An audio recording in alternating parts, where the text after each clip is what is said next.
સમયમાં વડાપ્રધાન નરેન્દ્ર મોદી ગુજરાતના પ્રવાસે આવવાના છે તે વિવિધ કાર્યક્રમનું લોકાર્પણ કરવાના છે 52,000 કરોડ જેટલી રકમ પણ ફાળવવાના છે ત્યારે કેટલાક નેતાઓ કહી રહ્યા છે કે જ્યારે વડાપ્રધાન નરેન્દ્ર મોદી આવે ત્યારે અમારે તેને સવાલ પૂછવા છે ત્યારે કોણ છે આ નેતા અને તેને શું સવાલો કરવા છે આવો વિગતે ચર્ચા કરીએ।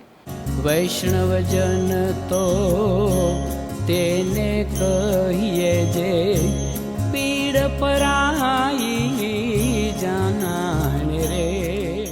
નમસ્કાર, નવજીવન ન્યૂઝ સાથે હું છું અમીષા। 26 મેના રોજ વડાપ્રધાન નરેન્દ્ર મોદી ગુજરાત પ્રવાસે આવવાના છે ત્યારે કહેવાય રહ્યું છે કે તે દાહોદ પણ જવાના છે અને આ દાહોદ જવાની વાતને લઈને જ આદિવાસીના નેતા જે ભારતીય આદિવાસી પાર્ટીની શરૂઆત કરી છે તેવા છોટુ વસાવા કહી રહ્યા છે કે જ્યારે વડાપ્રધાન નરેન્દ્ર મોદી આવે ત્યારે અમારે તેને કેટલાક સવાલ કરવા છે કે શું અમારી જે આદિવાસીની જમીન છીનવી રહ્યા છે તે જમીન આદિવાસીઓને ક્યારે મળશે, આદિવાસીઓ પર જે અત્યાચારો થઈ રહ્યા છે તેને કોણ બચાવશે, જે નર્મદા જિલ્લામાં જે સ્ટેચ્યુ ઓફ યુનિટી ખાતે જે ગેરકાયદેસર રીતે દબાણ કરવામાં આવ્યું હતું, ડિમોલેશન પ્રક્રિયા કરવામાં આવી હતી, તેમાં કાયદેસરના જેના ઘર હતા તેઓના ઘર ગેરકાયદેસર રીતે તોડવામાં આવ્યા છે તેને લઈને પણ ભારતીય આદિવાસી પાર્ટીના છોટુ વસાવાએ અનેક સવાલો કર્યા છે। તેઓ જ્યારે વડાપ્રધાન નરેન્દ્ર મોદી આવવાના છે તેને શું સવાલ કરવાના છે, શું કહી રહ્યા છે આદિવાસી પાર્ટીના છોટુ વસાવા, તેમને પણ તમે સાંભળો। તારીખે વડાપ્રધાન દાહોદની અંદર આવી રહ્યા છે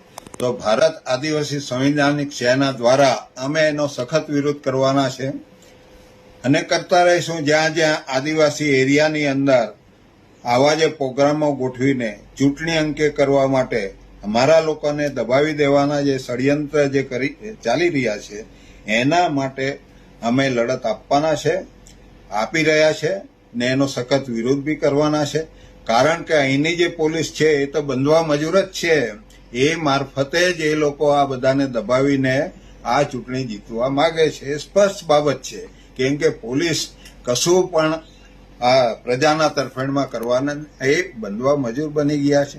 જ્યાં બધા મોટા મોટા રાજ્યપાલો રાષ્ટ્રપતિને બંધવા મજૂર બનાવી દીધા તો આ કોણ છે, મારે એમ કેવું છે, એની પોલીસ છે ને, એ તો એ લોકો કહેશે તે પ્રમાણે કરે છે ને, જે કરી રહ્યા છે અત્યારે। તો આવી જે બાબતો છે એનો અમે સખત વિરોધ કરશું અને અમારા સમાજને બચાવવાની પૂરી કોશિશ કરશું। ભારતના વડાપ્રધાન શ્રી દાહોદની મુલાકાતે 26 તારીખે આવી રહ્યા છે ત્યારે મારે કહેવું છે કે ભારતની અંદર આદિવાસી એરિયા જ્યાં જ્યાં છે, બધા ખનિજ ધારણ કરતા જે એરિયા છે એ એરિયા પડાવી લેવાનું કામ કરવા માટે આજે સ્થાનિક જે ચૂંટણીઓ છે સંસ્થાની, જે તાલુકા પંચાયત, જિલ્લા પંચાયત, એ બધી અંકે કરવા માટે આજે પાકિસ્તાન સાથે જે કંઈક થયું છે અત્યારે એ તો આખા દેશને દુનિયાને ખબર છે કેવી રીતના થયું છે। તો એના બાના હેઠળ આદિવાસી વિસ્તારમાં ફરીથી ભાજપ જીતે એવા પ્રયાસો કરવા માટે આવી રહ્યા છે। દેશની અંદર 32-33 રાજ્યોના જે વડાપ્રધાન છે એને ગુજરાતમાં શા માટે વારંવાર આવવું પડે છે મારે? પણ આદિવાસી વિસ્તારની અંદર યોજનાના નામે જે ભ્રષ્ટાચાર થયો છે, જે જમીનો છીનવી લીધી છે આદિવાસીઓની, એ છીનવવા માટે તાલુકા પંચાયત, જિલ્લા પંચાયત એ બધી અંકે કરવી પડે, જે અત્યારે થઈ રહ્યું છે।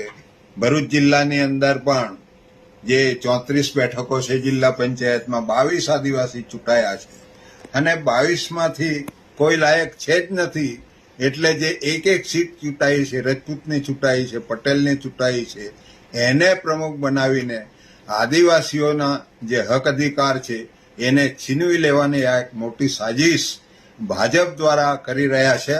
આ એક અંકે કરવા માટે એમના જ માણસો સત્તામાં આવે ને આદિવાસી વિસ્તાર ખતમ થઈ જાય એ જાતની સાજિશ। તો આ હતા છોટુ વસાવા, જે આવનારા સમયમાં વડાપ્રધાન નરેન્દ્ર મોદી આવશે તેને અનેક સવાલો કરવા છે તેવું તેમનું કહેવું છે। ત્યારે તમારું શું કહેવું છે? જ્યારે વડાપ્રધાન નરેન્દ્ર મોદી આવશે તો છોટુ વસાવા તેમને સવાલ કરશે અને તે સવાલોના જવાબ વડાપ્રધાન નરેન્દ્ર મોદી આપશે અને કાયદેસરની કાર્યવાહી કરીને આદિવાસીઓની જમીન જે છે તેને ફરી બચતી કરશે। તમારું શું કહેવું છે? કમેન્ટમાં તમારા પ્રતિભાવો જરૂરથી જણાવજો। પલ પલની અપડેટ મેળવવા માટે નવજીવન ન્યૂઝ જોતા રહો। વૈષ્ણવજન તો તેને કહીએ